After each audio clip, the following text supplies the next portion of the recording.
Terminado eso, vamos para las margaritas, créanme. No, y además ya después, ya me entregaron el proyecto, ya les falta arreglar 4 bodas y sale para pintura. Obviamente las correcciones van para el artículo también, ¿no, muchachos? Las que Sí, señora, sí, señora.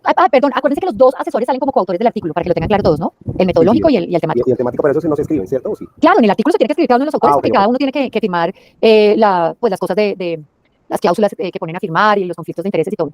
Listo. Entonces, sí, tienen que relacionarlos todos con correo y con todo. Perfecto. Listo, mis muchachos. Entonces, vamos a empezar con la epidemiología de las enfermedades infecciosas, hablando inicialmente pues, de conceptos generales y luego ya pues, nos adentraremos como al estudio de brotes como tal. ¿Listo? Entonces, ¿qué es un brote? Son 2 o más casos que se asocian de manera epidemiológica, ¿verdad? O sea, que epidemiológicamente tengan algún tipo de asociación por espacio, por lugar, por temporalidad.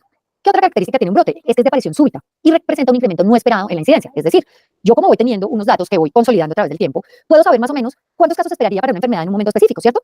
Con base en eso, yo puedo saber cuándo esa enfermedad, digamos, entre comillas, se me sale de las manos. Es decir, cuándo esa enfermedad va por encima de lo esperado. Y ahí digo, miércoles, hay un brote, ¿sí? Tengo casos observados por encima de los casos que yo esperaría ver en esta enfermedad.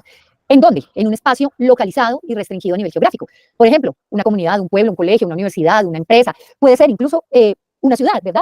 Pero todos esos casos tienen, digamos, algún tipo de nexo epidemiológico. ¿Qué pasa y por qué yo levanto las alarmas ante un brote? Porque es que si yo identifico oportunamente el brote, pues entonces voy a prevenir que a futuro me aparezca algo más grave o más descontrolado, que es una epidemia. Y la epidemia, pues ya no tiene, digamos que esa localización geográfica tan bien establecida o también delimitada. Y obviamente desde ese punto de vista, epidemiológicamente es mucho más difícil de controlar, ¿cierto? Entonces la idea es actuar ante un brote para prevenir que esto se convierta en una epidemia. Y obviamente, pues para implementar esas medidas de control que necesito para frenar eso cuando es el momento oportuno para frenarlo. Porque si no, después no lo voy a poder frenar y me voy a enfrentar con un montón de problemas en materia de salud pública. Sin embargo, a veces, si yo no espero tener casos de una enfermedad, si mi enfermedad es poco común o tiene implicaciones demasiado serias para la salud pública, pues con que haya un solo casito, ¿sí? Uno solo, yo ya lo denomino como brote. Por ejemplo, si hay un caso de botulismo transmitido por alimentos. ¿Y por qué? Porque es que con ese caso yo ya tengo que prender todas las alarmas y poner pues todo el estudio de brote en función de eso, porque si no eso se me va a descontrolar. O si tiene implicaciones graves para la salud, como el antrax, ¿verdad? Oiga, una persona con antrax miércoles, yo tengo que correr, porque es que esto se me va a descontrolar en 2 segundos y se me va a volver muy grave, ¿cierto? Entonces miren que brote no siempre es, o no siempre está categorizado solamente porque haya un aumento terrible de casos, sino también por la gravedad o por las implicaciones de ese caso, de ese tipo de enfermedad. Y decíamos, bueno, hace 8 días planteábamos el hecho de que antes el brote estaba como limitado a las enfermedades infecciosas, pero ya con toda la problemática moderna también que planteamos hace 8 días, pues ya el brote no se limita a eso, ¿no? Ya describimos también las enfermedades no infecciosas y las enfermedades crónicas con la palabra brote, porque realmente es eso, hemos tenido un aumento súbito y descontrolado de casos mucho más allá de lo que esperaríamos tener para nuestro momento y nuestro lugar geográfico, ¿listo?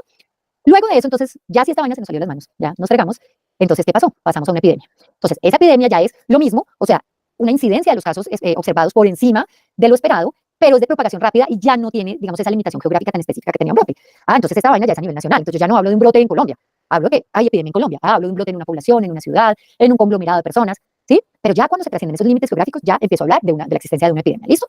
Entonces, vuelve y juega, no necesariamente, y tal cual como hablábamos del brote, no es que haya un número pues exorbitante de casos, necesariamente, puede ser por eso, pero puede ser también que la situación sea crítica, que sea una enfermedad, lo mismo, de una gravedad alta, con unas implicaciones importantísimas en salud pública, y entonces necesito despertar todo el sistema de salud pública para controlarlo, y la epidemia pues se mantiene un poco más durante el tiempo que el brote, también porque al afectar más límites geográficos obviamente se da una mayor propagación, eso implica que se demore más en el tiempo, ¿verdad? Entonces miren por ejemplo lo que pasó con SARS, bueno, con el SARS anterior y con el COVID, bueno, claro que el COVID pues ya fue pandemia, pero con el SARS que había habido anteriormente, que se mantenían, digamos, unos casos pequeños fluctuando, pero llega un punto para un momento de una región geográfica en que hay un aumento súbito de casos, obviamente también con un descenso posterior de casos, ¿listo?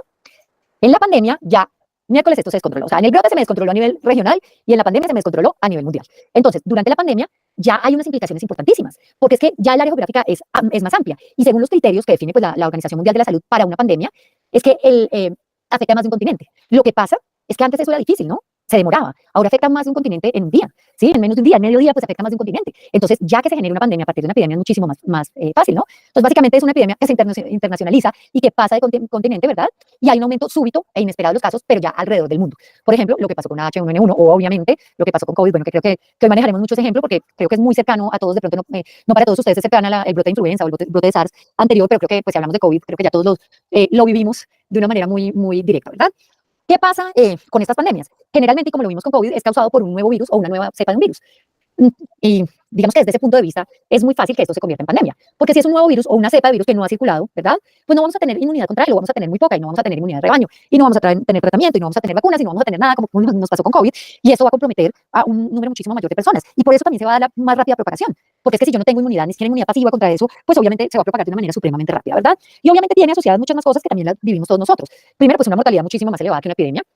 trastornos sociales, porque obviamente cuando hay una mortalidad elevada hay crisis sociales, necesariamente hay carencia de recursos, hay falta de acceso generalmente a servicios de salud, a servicios nada más de sepultura de estos muertos o de cremación de estos muertos, y obviamente eso conlleva pérdidas económicas y dificultades generales. Y miren que muchas de las grandes epidemias de la historia han desenfocado en guerras civiles y eso, porque obviamente después de eso generalmente hay crisis económica, y lo estamos viviendo a nivel mundial, ¿no? Una crisis económica fuerte que creo que ha afectado a casi todos los países del mundo en esta era post-COVID. ¿Listo?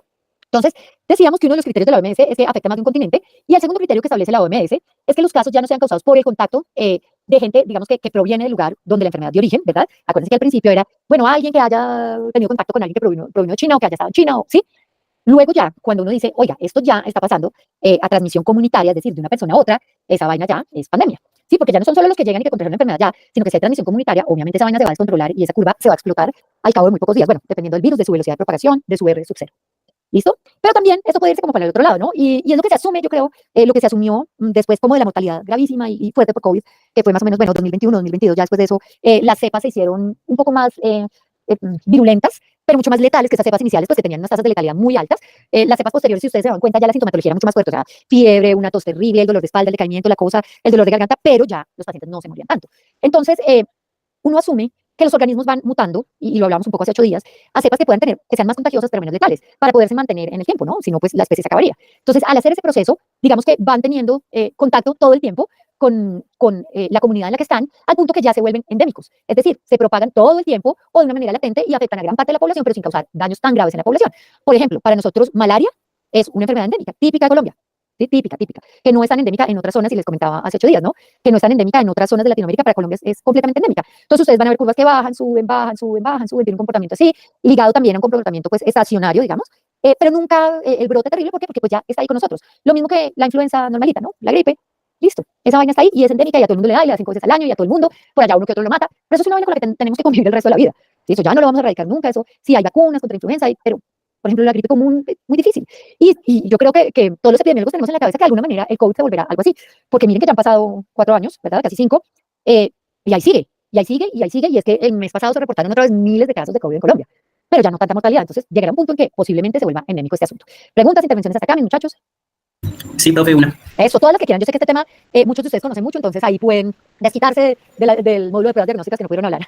Sí, la verdad sí, es un tema bastante interesante, pues como tú sabes yo trabajo con la Policía Nacional y para nosotros los brotes epidemiológicos son bastante importantes debido a los conglomerados que se manejan con esta población, lo que son las escuelas de formación, lo que son los comandos de policía, porque pues por ejemplo en este momento que estamos con esta situación de enfermedad respiratoria aguda en el país, un caso en estos conglomerados pues automáticamente se nos convierte en un análisis de brote, Claro. debido a que si se contagia uno, se contagian todos. En las escuelas eso es una locura porque son muchachos auxiliares de policía que llegan de cualquier parte del país, los rotan entre las escuelas y cuando llegan ya hay otras 1000 personas ahí, entonces también es otro estudio de brote. Pero uno muy particular también y muy importante, pues no solamente lo sé que es para esto, lo que son Fuerzas Armadas, sino también para las personas privadas de libertad, la varicela. Un solo caso Eso te iba a decir, institución penitenciaria que se respete, un caso es un brote. Sí, varicela es un caso terrible y más porque ocurre la situación en el país de que las vacunas de varicela están medidas. Entonces es muy difícil hacer control de contactos y la verdad, pues si nosotros lo vemos de tal magnitud, una persona que no tenga el antecedente de su infancia de haber sufrido la infección y que tampoco tenga la vacuna es algo bastante grave, entonces también nos amerita estudio de brote, profe.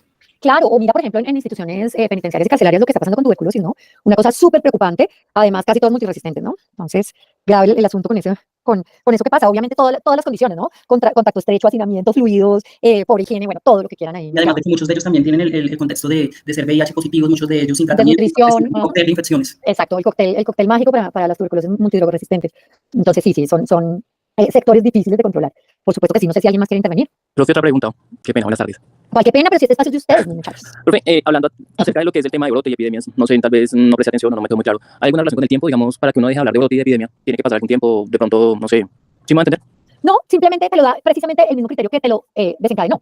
Que los casos vuelvan a estar por debajo, lo esperado, por debajo de lo observado. Que tu curva, que tu canal endémico vuelva a estar en los cuartiles, pues que no presentan como riesgo. O sea, que haya nuevamente ese descenso de casos, pero no temporalidad, porque puede que una epidemia dure 20 años, como duraban en la antigüedad, ¿no? Lo que pasa es que ahora, obviamente, con el desarrollo de vacunas y tratamientos y todo eso, pues ya es muy difícil que una epidemia dure todo ese tiempo. Pero si no tuviéramos medidas de salud pública y de pronto avances tecnológicos como los que hay ahora, sería mucho más difícil hacer o lograr ese control de alguna manera, ¿no? Pero no se delimita por la temporalidad. Creo que había otra. Qué pena, yo lo decía con respecto a lo del COVID, ¿no? Pues porque el COVID tuvo, digamos, un tiempo y tuvo que cumplir algunos criterios para dejar de ser pandemia, ¿sí? Cuando la OMS llegó y dijo, ya declaramos que ya no hay más pandemia, pues tuvo que pasar un buen tiempo y cumplirse algunos criterios. Claro, uno de los criterios es que habíamos alcanzado el porcentaje de vacunados, o sea, habíamos alcanzado la inmunidad de rebaño en la mayoría de los países.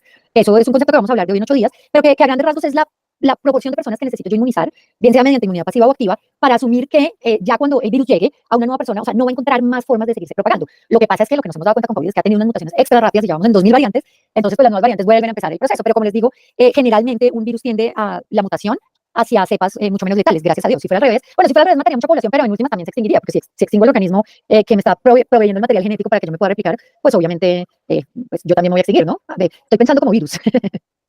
Listo, profe, muchas gracias. Listo. No sé si hay más intervenciones. Profesora Ardillo, una pregunta. Todas las que quieras. Guillermina. Guillermina, ay, no, a Guillermina le reconozco la voz.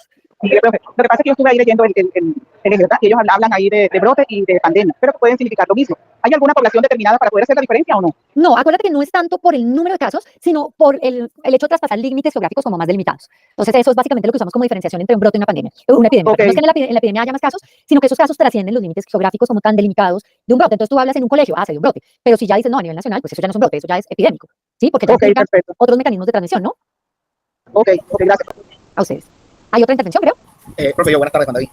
Hola, mi Juan David, ¿cómo vas? Muy bien, profe, yo tengo una pregunta. Bueno, es un poco con respecto al ejercicio, porque demoré varios días confundido, porque el ejercicio habla sobre un concepto sobre definir epidemia, cuando lo que propone el ejercicio para evaluativo, la situación que describe es un brote. Por eso Me pregunto por eso la si primera hay una pregunta diferencia entre es, esos dos. claro, por eso la primera pregunta es que respondan qué criterios necesitarían para saber si se trata de una epidemia. No está afirmando, les están preguntando. Y la segunda sí es, bueno, para ustedes entonces, ya sabiendo qué criterios necesito para definir una epidemia, es un brote o una epidemia, pero no me les eche el soplete a los demás, Juan David. Profe, de pronto no soplar, pero la pregunta es algo, no sé, de pronto puede confundir un poco, porque inicialmente se habla de un brote, pero la situación que se describe no corresponde a un brote. Entonces, De eso se Corresponde a trata. un brote, corresponde a un ya corresponde a un brote. De eso se trata. Pero habla- Es que, pero habla de Consume una reina, no mentiras. total. Pero es que la primera pregunta no les está diciendo que es una epidemia. La primera pregunta es, ¿qué criterios necesitaría para saber si se trata de una epidemia? Y con esos criterios, entonces la segunda les dice, ¿es un brote o es una epidemia? Precisamente para que, teniendo claros los criterios de una epidemia, puedan definir entonces si es epidemia o si es brote. ¿Sí? No es para confundirlos, sino es para guiarlos a que la definición sea con algún criterio lógico, para guiarlos hacia el saber. hacia el saber, que es mi único interés en la vida. Bueno, gracias, profe. A ustedes, muchachos. Pero en última, sí, mi único interés es que aprendan. Y en el camino les va cogiendo uno ahí cariñito, pero ahí sí, qué culpa uno.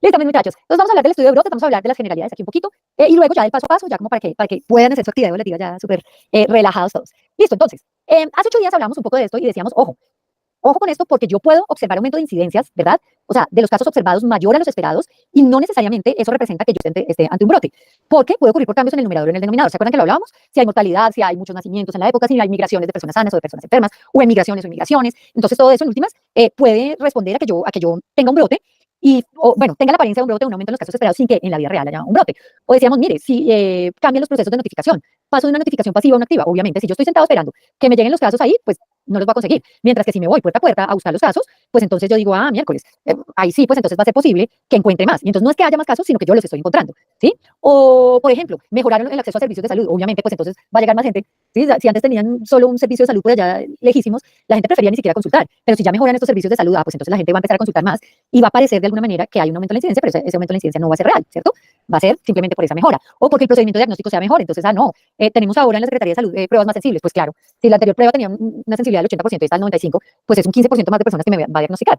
Entonces, miren que tiene que ser uno, digamos, tener mucha lógica epidemiológica en ese sentido para saber qué está pasando. No es que estamos en la posguerra y es que se murieron yo no sé cuántos millones de personas. Entonces, pues obviamente aquí, si mi denominador cambió, yo no puedo asumir que sea que hay un aumento súbito, sino que es que la parte de abajo está más chiquita, ¿vale? Entonces, la idea es que ante un brote real, yo empiece a hacer la investigación de los primeros casos, es decir, esos casos índice, para identificar y corregir de la manera más rápida que pueda el problema y evitar que ese brote se me siga propagando, ¿no? Sobre todo, por ejemplo, enfermedades transmitidas por agua o por alimentos. Porque por agua, miércoles, si es no sé, el lugar de abastecimiento de una comunidad, ¿qué voy a hacer? O sea, no los puedo dejar muriéndose sin agua, ¿verdad? Pero tampoco puedo dejarlos seguir consumiendo esa agua porque también se van a morir. Entonces tengo que tomar decisiones rápidas en alimentos. O, por ejemplo, cuando la exposición o las fuentes por sustancias tóxicas o ambientales, pues yo tengo que impactar de manera rápida porque es que se me va a contaminar un montón de gente.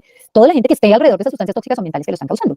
Entonces, realmente, yo inicio un estudio de brote básicamente para hacer un control y para implementar medidas para que la enfermedad a futuro no se vuelva a dar. O si se vuelve a dar, pues por lo menos se pueda dar de una manera muchísimo más controlada, ¿cierto? Pues, no se descontrole. Les aseguro que si vuelve un SARS acá, ya no nos coge como nos cogió la vez pasada, ¿cierto? Ya, bueno, ya va a ser como menos grave el asunto, esperaría uno, ¿verdad? O porque la enfermedad sea muy grave. Entonces, miren que puede ser no tanto por el número de casos, sino porque tenga un potencial de propagación altísima. Por ejemplo, sarampión. Sarampión tiene un R sub 0 altísimo, como de 12 a 15. Es decir, por cada persona infectada, por cada niño infectado de sarampión, se lo transmite a 12 o 15 niños más. Y entonces, esto es una cosa muy seria. ¿verdad? Y en ese sentido, pues yo tengo que despertar de una vez las alarmas y hacer un estudio de un brote para que realmente eso llegue a impactar de alguna manera, si no, pues se me va a propagar de una forma muy rápida.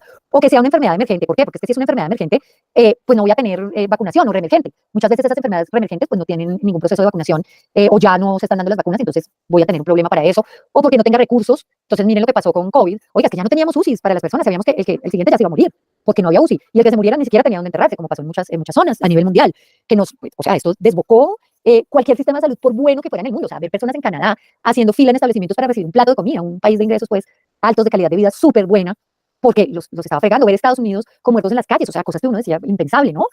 O por consideraciones políticas o nivel de preocupación en público en general. Obviamente, miren el estado de pánico en el que se entró el COVID. Si no se hacía un control, la gente se iba a terminar volviendo loca. Acuérdense que, pucha, agotaron los papeles higiénicos, agotaron, o sea, una cosa realmente, pues, salida de proporciones, ¿no? No sé. Entonces, son algunas consideraciones para iniciar el estudio de un brote. Vamos a ver paso a paso. Aquí, bueno, traigo el esquema general. ¿Qué debo hacer entonces para estudiar un brote? Primero, pues, confirmar que de hecho existe un brote, ¿no? Porque si no, pues, ¿para qué? Después, hacer toda la organización del trabajo de campo, establecer la definición operacional de caso, realizar la búsqueda activa de casos, ir a buscarlos, caracterizarlo en tiempo, espacio y persona, generar hipótesis y sobre esas hipótesis establecer unas medidas de control inmediato. ¿Y por qué de control inmediato? Porque es que yo no me puedo dejar tomar la delantera con esto, porque si me quedo esperando a evaluar las hipótesis mediante análisis estadísticos y todo, pues es tiempo vital, y es realmente vital el que estoy perdiendo y en el que se están muriendo muchísimas personas. Luego, evaluar esas hipótesis, ahí sí con mi análisis estadístico, el típico que ustedes conocen, ¿no? Nuestros análisis bivariados, ¿listo? Poner en marcha unas medidas de control ya específicas, porque aquí ya tengo análisis de asociación, entonces ya sé en serio que se asocia.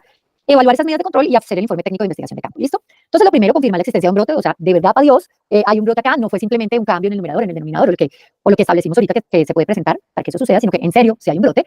Y bueno, mirar en serio si las incidencias observadas son mayores a las esperadas para un espacio y un periodo de tiempo definido y unos límites geográficos definidos, ¿listo? Luego, revisar las historias clínicas y de laboratorios de los casos notificados. ¿Qué voy a hacer con eso? A mí me van diciendo, mire, esta persona, la primera persona que dijeron, miércoles, esto es como de la familia de los SARS, y es un SARS-CoV, y como surgió en el 2019, lo vamos a llamar COVID-19. Me voy yo y ya eran 10 pacientes, 15, 20 pacientes, entonces, ¿qué hace uno? Me voy a las historias clínicas, a las pruebas de laboratorio y empiezo a ver qué signos y qué síntomas tienen. Ah, no, es que les da tos, y tienen disnea, y tienen dolor muscular. Y más o menos al quinto día la disnea se aumenta muchísimo y empieza a aparecer una desaturación en el paciente. Y después pasa eso. Entonces empiezo como a olerme cuáles son esos signos y síntomas, digamos, relacionados con eso. Empiezo a mirar qué pruebas de laboratorio voy a necesitar. Obviamente una sintomatología ya me indica por lo menos el modo de transmisión. Bueno, esto es una vaina respiratoria. Entonces miremos cómo podemos hacer el paneo de esto y cómo voy a conformar futuros casos o descartar esos casos notificados, ¿cierto? Ya algo un poco más, digamos, más específico. Entonces, empieza uno como con ese asunto. Esto me va a servir a futuro para establecer mi definición operacional de caso, porque con esa tablita de frecuencias es que yo digo, miércoles, los casos, toda aquella persona que haya tenido, todos durante yo no sé cuántos días, dificultad para respirar, decaimiento, dolor muscular, etcétera, etcétera, etcétera, ¿vale? Esa tabla de frecuencias me sirve para eso. Luego, la tabla de frecuencias que ustedes tienen en su documento, pues les va a servir justamente para eso, para que puedan establecer una buena definición operacional de caso, ¿vale? Listo. Luego entonces organizo el trabajo de campo. Pues claro, yo no me puedo ir a la topa tolondra y a ver qué voy a hacer cuando lleguen. No, tengo que tener en cuenta aspectos administrativos, aspectos logísticos y aspectos técnicos. Entonces, administrativos, bueno, pues necesito tener contacto y coordinación con todas las autoridades del sector, ¿no? Tanto como sanitarias, políticas, civiles, muchas veces hasta autoridades al margen de la ley, porque si, para nadie es un secreto que aquí hay zonas donde las investigaciones les toca a uno hacerla con desminador, les toca hacerla porque pues son zonas de minas antipersona, les toca pedir autorización a los grupos al margen de la ley para poder ingresar a la zona y hacer su investigación. Entonces, bueno, no, creo que no es secreto para nadie. Entonces, muchas veces hasta eso tiene uno que tenerlo en cuenta para tomarlo. Y obviamente las autoridades políticas, civiles y sanitarias para aunar esfuerzos. Aspectos logísticos, porque yo tengo que saber los recursos. Yo necesito saber cuántas personas necesito, a quién necesito en campo, durante cuánto tiempo me voy a estar. Entonces, todo eso necesita recursos desde todo, desde alimentos que van a consumir, desde dónde nos vamos a quedar, desde qué necesito para hacer todas esas tareas. Y obviamente aspectos técnicos, ¿no? Entonces, bueno, necesito las fichas que tengo que llenar, los datos de notificación, necesito datos demográficos del sector, porque acuérdense que hago una caracterización, pues en cuanto a una georreferenciación. Necesito mapas, cartografía del sector para saber o para poner esos puntos de georreferenciación de esos conglomerados, los cuestionarios que voy a usar, el manual de normas y procedimientos vigentes para no embarrar, información clínica de laboratorio, pues si no soy epidemiólogo, pues asesoramiento obviamente de un estadístico y de un epidemiólogo, porque pues es completamente necesario para la parte de análisis de información. Y tener en cuenta también dentro de todos estos aspectos logísticos y técnicos que tengan los insumos mínimos, ¿no? Yo no me puedo ir pues con pruebas diagnósticas para 50 casos y el brote es de 1000. Entonces, oiga, tengo el material para recolección, tengo para almacenarlo, para transportarlo, embalarlo de una buena manera y que no lo vaya a perder. Tengo cercano algo para procesar y analizar ese material biológico, ¿no? Lo más cercano está a 4 días en burro o a 2 días en chalupa, o entonces tengo que tener en cuenta todos esos aspectos porque si no voy a perder las muestras.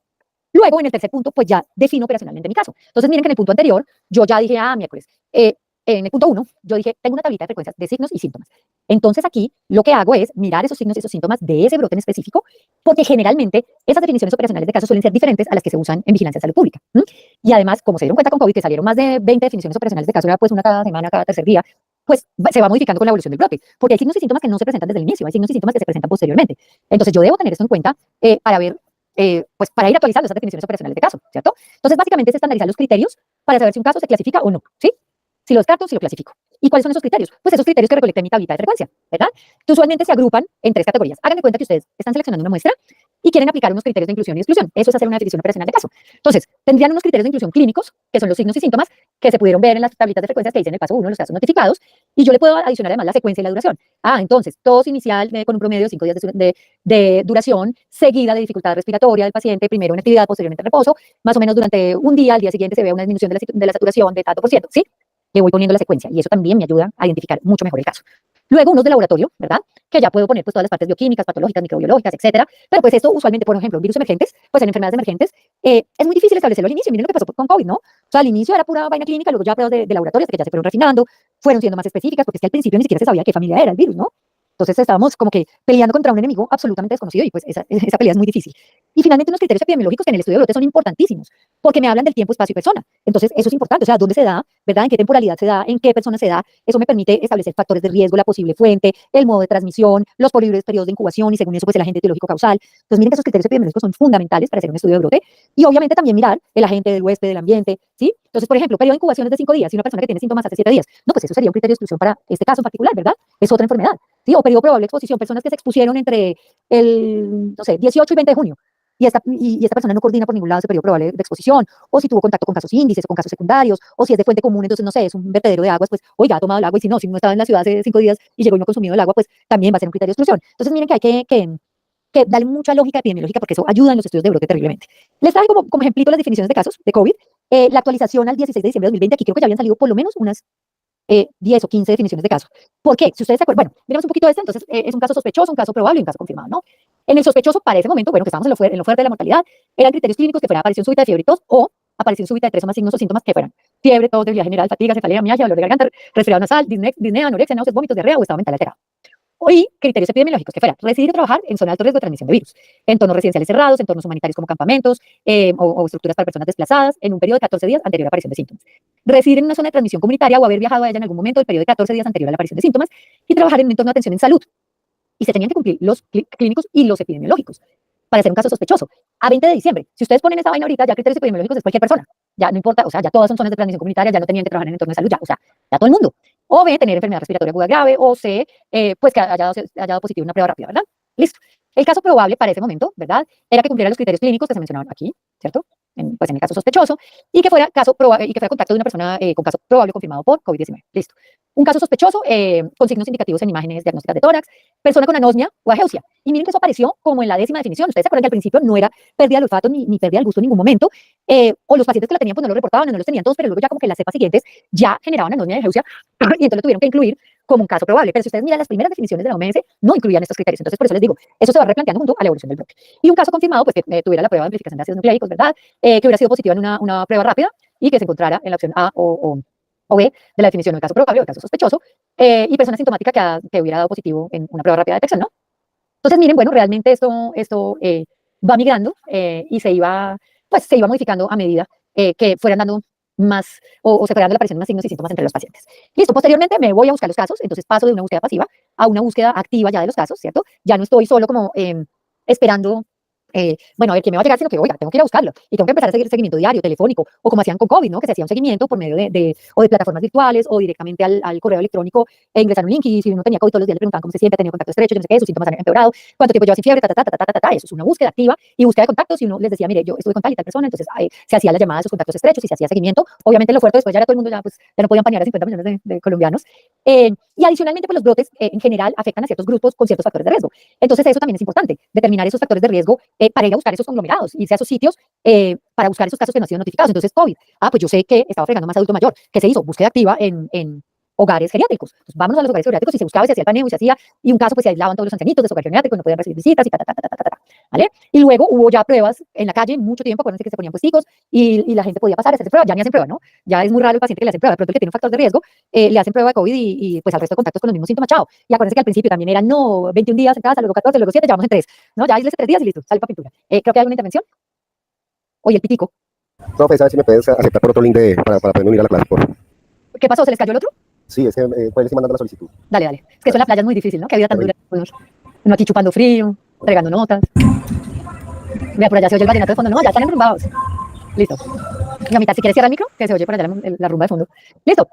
Luego, caracterizar el brote en tiempo, en espacio y en persona. Entonces, espacio, pues nos vamos a definir el lugar, ¿sí? Describir pues esa situación geográfica y espacial de los casos. Y se hace este proceso de georreferenciación, ¿cierto? Entonces, vamos poniendo los punticos de cada caso donde está localizado para evaluar como conglomerados, ¿no? Y bueno, este es un ejemplito de un boletín también durante COVID, ¿sí? Sobre pueblos nacionales, pueblos y naciones indígenas aquí en Colombia, que se emitió. Entonces, uno ve los conglomerados que mayor prevalencia tienen y con esos conglomerados que mayor prevalencia tienen, pues se va a hacer algo, pues algún estudio específico, a intervenirlos de manera específica, o sea, va a buscar unos factores de riesgo específicos, ¿cierto? Entonces, ustedes pueden ponerlo por localidad, por área, por lugar de trabajo, etcétera, etcétera, etcétera, pero eso también me permite ver la cercanía geográfica a ciertas cosas, por ejemplo, cuando es un brote de fuente común, si están cerca a un río, un vertedero, un pozo, un relleno sanitario, si están cerca de los casos índices, cómo se están distribuyendo en el tiempo y en el espacio, que también me habla un poco de la rapidez del brote. Entonces, esto es importantísimo para configurar el brote. Entonces, si miran acá, aquí, bueno, tenemos prevalencias, ¿verdad? Bajas, moderadas, altas, muy altas, extensas, y podemos localizar mire, tenemos conglomerados de prevalencias muy altas, a pesar de que están rodeados de pronto de conglomerados con prevalencias menos altas. Pues vámonos a mirar qué factores de riesgo tienen estos grupos indígenas en estas zonas del país, y entonces esos conglomerados mayores deben tener factores de riesgo también mayormente asociados, y entendamos esos factores de riesgo, ¿no? Bueno, aquí era como la caracterización, pero pues quería mostrarles como esa partecita. Y en persona, pues también importantísimo, porque ya veo el factor de riesgo individual de cada persona. Entonces, oiga, está dando más en diabéticos, en hipertensos, en mayores de 70 años. Pues tengo muy claros los factores de riesgo, pero también tengo muy claras las intervenciones primarias, a quién y a qué se deben dirigir. ¿Listo?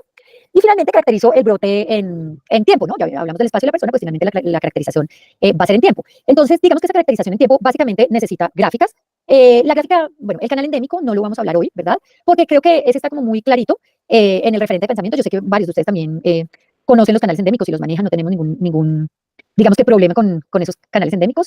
Y adicionalmente, pues nos vamos a centrar también por tiempo un poco en la curva epidémica, porque realmente la curva epidémica es la que vamos a graficar en la actividad de este corte, ¿verdad? Entonces, el canal endémico, pues, les voy a hablar un segundito de él. Básicamente, uno grafica los casos observados y los casos esperados, digamos que mes a mes o día a día, según la duración pues, de un brote, ¿verdad?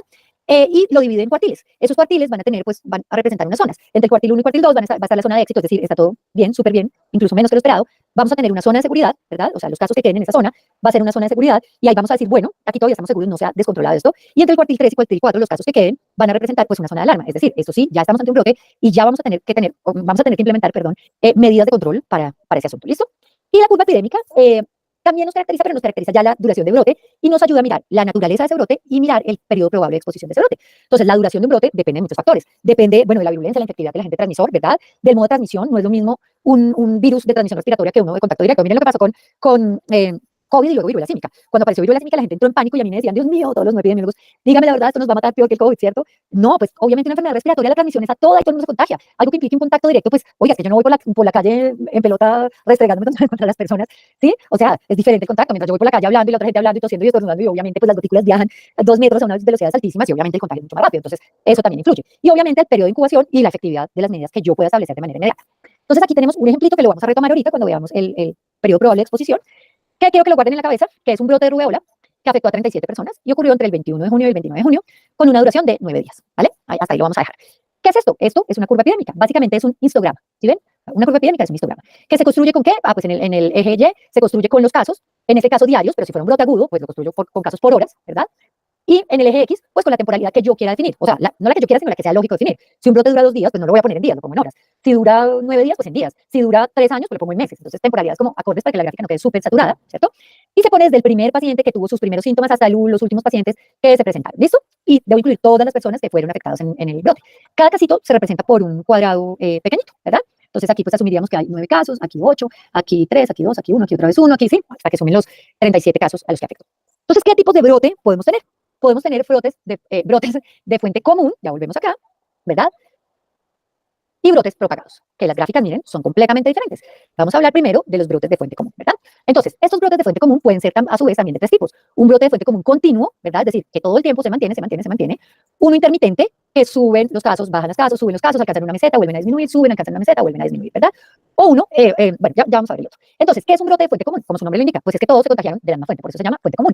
Y por eso se ve cierta uniformidad en la aparición de los casos. No es que suba y aquí desaparece, luego suba y vuelven a desaparecer. No, miren que hay una uniformidad en la aparición de los casos. Los casos empiezan a aumentar, hasta que ya, digamos que como es de fuente común, pues ya casi todas las personas están contaminadas, entonces alcanza una meseta y una disminución solo hasta que se controle la fuente que está produciendo la exposición. Obviamente, si yo no controlo, esta vaina va a permanecer pues el resto de la vida y en el tiempo, ¿no? ¿Sí? Entonces, no sé, fuente común continua. Es, no sé, el vertedero de agua del que se abastece un municipio y está contaminado. Listo, ¿verdad? Y está contaminado y es no sé, un pocito cerrado, o sea, no hay afluencia de agua ni nada. Perfecto. Van a ver a todo el mundo enfermándose todo el tiempo, enfermándose todo el tiempo, con el contagio todo el tiempo. Oiga, claro, yo no le puedo quitar el vertedero a la persona, pero pues sí puedo hacer una planta de tratamiento de aguas, como para disminuir esa contaminación. O aquí arriba tenemos un intermitente, entonces, no sé, un intermitente podría ser un aire acondicionado contaminado, que eso es tipiquísimo, ¿no?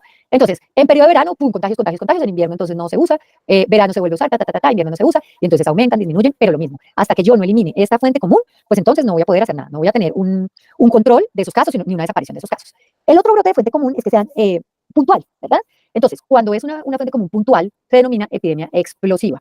Es decir, todo el mundo se contagia de la misma fuente como en los pasados, pero adicionalmente es en un periodo de tiempo muy breve. Por ejemplo, las zetas, ¿sí? La enfermedad transmitida por alimentos. Yo no voy a tener un mes a la gente pues, con esa fuente común. La comida se come en 2 horas, se acabó, chao, y todo el mundo para el baño. ¿Sí? Y todo el mundo enfermo y todo el mundo con síntomas gastrointestinales, pero también es de aparición súbita, pero también de descenso súbito. La fuente se consume. Entonces, miren que ahí ya no es algo como esto que uno ve, que se va manteniendo en el tiempo, una mesetica, sino que se alcanza un punto máximo de una forma rápida, perdón, un punto máximo de una forma rápida y vuelve a disminuir de una forma rápida, ¿sí? Generando pues casi una curva de distribución normal, y generalmente este rango, oiga, hoy estoy más cerca que de costumbre, entonces generalmente entre la aparición del primer caso y la del último caso, todo esto queda condensado dentro del rango del periodo de incubación, generalmente. Entonces típicamente presenta esta formita de campana, aumenta brusco, tiene un pico central, disminuye bruscamente, y aquí, por esta forma y por el hecho de ser fuente común, nos puede ayudar a identificar el momento de la transmisión. Entonces, vamos a mirar cómo se calcula. Uy, no, espérense, perdón, necesito resaltar porque este palito se me desaparece y no veo nada. Espérense, y un color que vea, además, listo, ahora sí. No está tan bien, pero está mejor que el pasado. Listo. Entonces, en esas epidemias de fuente común puntual, uno asume que la infección o que pues, el contacto con el agente causal se dio en el mismo momento para todas las personas, ¿cierto? Por eso se denomina fuente común. Digamos que aquí hay un brote cerrado de rubéola, a pesar de que sabemos que pues no necesariamente de fuente común se puede propagar, pero por ser un brote cerrado de unas personas específicas, lo vamos a manejar como uno de fuente común. ¿Listo? Entonces, ¿qué hacemos? Nos vamos, graficamos la cantidad de personas por día, porque fue 9 días, y buscamos el pico del brote, o sea, el punto más alto, donde se concentran la mayor cantidad de casos, ¿verdad? De ese brote, ¿vale? Me voy a la literatura y miro, venga, ¿cuál es el periodo de incubación de la rubéola? Entonces, la literatura me reporta que ese periodo de incubación, ¿verdad? Para la rubéola es de entre 14 y 21 días. Listo. ¿Qué hago con eso? Saco la mediana. ¿Cuál es la mediana de 14 y 21? Uy, esa no sé. 17.5. Perfecto, 17.5, entonces lo aproximo a 18 y me voy desde el pico del brote y le resto la mediana del periodo de incubación, o sea, 18 días. Desde el pico del brote me voy 1, 2, 3, 4, 5, 6, 7, 8, 9, 18 días hacia atrás. Y me dice, la fecha probable de exposición está más o menos como el 7 de junio. ¿Listo? Pero tener una fecha probable, esto lo tienen que hacer, entonces, ojo, ¿no? Para que lo analicen, porque es una de las cosas que tienen que hacer. Cuando se le pidan graficar la fecha probable o el periodo probable de exposición, es esto, básicamente. Listo. Pero hacer un único día es difícil. Entonces, mejor manejar un rango que sea un periodo probable de exposición, no solo una fecha, sino un periodo, para tener un rango y buscar a los casos y a los contactos en ese rango, a ver si tengo más personas que puedan estar en ese brote, ¿no? Entonces, ¿qué hago? Lo mismo, voy a la literatura, veo, ay, perdón, se me devolvió, veo en la literatura entonces cuál es ese periodo de incubación, lo mismo, es el mismo brote, me van a reportar lo mismo, que tiene un rango entre 14 y 21 días, nunca les van a dar un periodo de incubación único, ¿no? Siempre es un rango para todas las enfermedades. Entonces me dicen, mire, entre 14 y 21 días, entonces, ¿qué hago para calcular el periodo? A partir del último paciente notificado, ¿verdad? Resto los días del periodo máximo de incubación. O sea, a partir de la fecha donde determina el último paciente, resto estos 21 días que me dice la literatura, que es el periodo máximo de incubación para rubéola. Y del primer paciente que diagnostiqué, resto el rango mínimo del periodo probable, o el límite inferior del rango del periodo probable de exposición. Entonces, desde la fecha donde apareció mi primer paciente diagnosticado, pues con signos y síntomas, resto los 14 días, o sea, el mínimo del periodo de incubación. Y trazo unas líneas hasta donde llega. Y entonces ya me dicen, mire, desde el día 7 hasta el día 9 más o menos, ¿sí? 8, bueno, 8, perdón, caen 8. Desde el día 7 hasta el día 8, busque esos otros contactos, porque este es mi periodo probable de exposición. ¿Hay dudas con esto? ¿Todos claros? Sí, señora. Listo, pues, porque esto lo tienen que hacer, ¿no? Bueno, igual les queda el videito. Listo. Y finalmente un brote propagado. Entonces, miren la diferencia con un brote propagado. Un brote propagado, que es el típico de contacto comunitario, ¿verdad? O sea, cuando se puede transmitir de persona a persona, pues sigue esos patrones de contacto humano. Entonces, pensemos nuevamente en COVID. El primer caso diagnosticado, pues hubo un par de casos. Luego, como que, no se habló como en 3 días. Luego, otro casito. Listo. Luego, otros días sin hablar del COVID. Luego, 2 casos, pero ya 2 días seguidos. Un día sin nada. Luego, 2 casos y 4 casos más. Un periodo y se empiezan a explotar los casos. Claro, y eso tiene una explicación, y es que entre más personas se infecten, pues más posibilidad hay de contagio, ¿cierto? Sobre todo en estas enfermedades el contagio es exponencial. O sea, creo que todos aquí en Ciencias de la Salud vimos una caja de Petri con un cultivo bacteriano, ¿cierto? Que una siembra exponencial, esa vaina luego eran millones de colonias. Es el mismo efecto. Si ustedes tienen un R sub 0 de 2 personas, significa que por cada persona contagiada va a contagiar otras 2. Eso es exponencial, es crecer como bacteria, un virus, o contagiar como crecimiento bacteriano. Entonces, pues llega un momento que se revienta, como pasó con COVID. Pero también llega un momento en que hay menos individuos susceptibles, a no ser que repita, y esa fue una de las vainas que nos pasó con COVID, ¿no? Que repetía, entonces ya nunca dejaba de haber individuos susceptibles. Pero bueno, por ejemplo, ya con vacunación y ese tipo de cosas, empezaron a disminuir los individuos susceptibles, entonces también empiezan a disminuir los casos, ¿verdad? Obviamente la mutación, todo ese tipo de cosas, pues vuelve a hacer que la curva cambie. Aquí pues no podemos determinar un periodo probable de exposición porque cada paciente tendría su periodo probable de exposición. Entonces acuérdense que solo es posible en los de fuente común puntual. no en los de fuente común, ni intermitente, ni continua. Solo se pueden calcular en los de fuente común puntual. ¿Listo? Listo. Entonces, así realizamos caracterización en tiempo. Ese es el puntico que queda faltando para que puedan ya hacer su actividad evaluativa final y entregarla. Posteriormente a esto que hacemos, generar hipótesis y adoptar medidas de control inmediato. Entonces yo digo, oiga, pues mire, si yo estoy viendo que está dando más en ciertas personas en ciertas zonas geográficas, pues yo ya tengo ciertas hipótesis, ¿verdad? Sobre cuándo ocurrió, dónde ocurrió, a quiénes afecta más. Entonces digo, miércoles, más adultos mayores se transmite por vía respiratoria, está matando pacientes con comorbilidades, pues adultos mayores y con comorbilidades se me encierran, por favor, todos usan tapabocas. Entonces, oiga, con esas hipótesis, medidas de control inmediato, cuando salga vacuna, los primeros tienen que ser los adultos mayores que se están muriendo por esto, las personas con comorbilidades que se están muriendo por esto. Pero yo no he hecho estudios estadísticos hasta ahí solo tengo algo descriptivo con mi tabla de frecuencias y estoy asumiendo hipótesis sobre eso que estoy viendo, ¿verdad? Y entonces hago unas recomendaciones específicas y esas medidas de control las tengo que aplicar de manera inmediata porque yo no puedo dejar que esto se me desbarate. Y adicionalmente tienen que dirigirse a tres cosas específicas. A la fuente, porque si no intervengo en la fuente voy a seguir teniendo el brote toda la vida.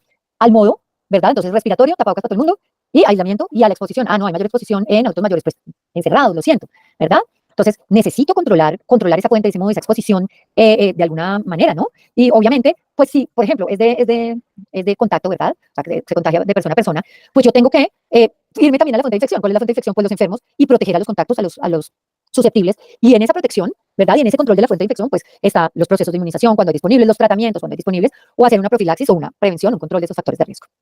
Posteriormente, ya evalúo mis hipótesis. Ahí sí, con métodos de análisis. Entonces, ¿qué tengo que hacer? Tengo que ver si todo eso que asumí que estaba asociado realmente está asociado. Entonces, ahí sí, cálculo tasas de ataque específica para saber de pronto si hay mayor proporción. Cálculo chi cuadrados, cálculo R's o RR's. Y entonces ahí sí digo, esto sí estaba asociado. La edad sí estaba asociada con desarrollo de COVID grave, con 1R de tanto. Pero la edad, por ejemplo, menor de 5 años se relaciona o se relaciona, ¿no? Se asocia con COVID grave, pero disminuye la probabilidad de tener COVID grave. Ok, perfecto. Bueno, vamos a ver si el sexo también, si las comorbilidades también, pero esto ya es haciendo bivariados. Y entonces ahí ya estoy evaluando las hipótesis que generé al inicio. ¿Qué es lo otro que tienen que hacer ustedes? Hacer todos estos análisis estadísticos para determinar en ese estudio que tienen de actividad evaluativa realmente cuál es el agente causal, porque si no, no lo van a poder intervenir, ¿no? Digamos que uno podría plantear un diseño transversal o un diseño de casos y controles. Obviamente, casos fueron las personas que desarrollaron la enfermedad, controles los que no la desarrollaron. Y ahí mirar, pues, la exposición que tuvieron a los sospechosos de causar esa enfermedad. Claro, como esto ya lo apropié estadísticamente, pues ya es a otro precio la vaina, ¿cierto? Entonces, al hacer esto, yo ya digo, miércoles, ya sé lo asociado, entonces ya mis medidas de control no van a ser generales, sino van a ser específicas basadas en lo que vi en esos factores asociados. Entonces, en esa evidencia disponible, en las actualizaciones de la caracterización del brote, en la evaluación de si esas medidas de control inmediato funcionaron o no, pero ya con resultados estadísticos, pues me voy tranquilita ya a decir, ahora sí voy a generar unas medidas de control específicas dirigidas a eso que ya tengo pruebas estadísticas de qué es lo que está relacionado. Y evalúo esas medidas de control ya específicas que implementé. Sí, mire, desde que implementé uso de tapabocas se ha disminuido tanto la incidencia, desde que hice aislamiento se ha disminuido tanto, desde que estoy reforzando por comerciales que hay que lavarse las manos, desde que cerré fronteras, pues ahí sí empiezo a ver eso. Y finalmente preparo y entrego un informe técnico de investigación de campo que tiene pues toda la información, que es un documento de consulta, pero que es un documento docente también importantísimo, en el que consolido toda esta investigación de campo. Miércoles, ¿qué hora es?